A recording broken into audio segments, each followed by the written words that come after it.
Trông thì nó đơn giản thôi nhưng mà nhiều khi là nhảy vẫn bị lờ nhịp.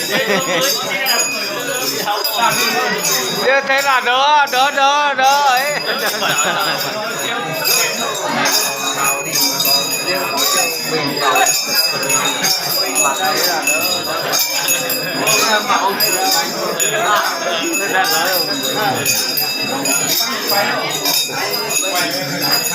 Cái đấy là có ai để ý đâu. Chủ yếu để ý cái đầu kia.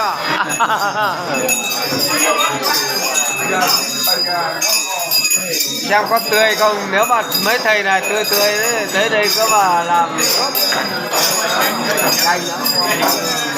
Bây giờ làm 3 tối thôi, tới đây làm 2 tối cũng được. Mấy ông thầy.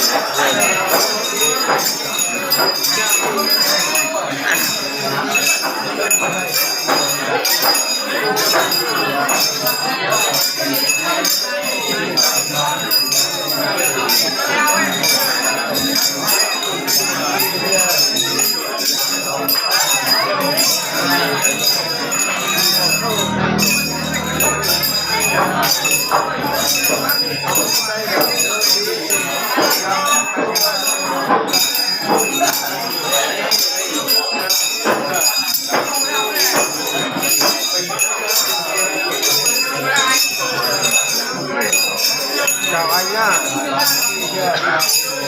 Ra sang em làm tí.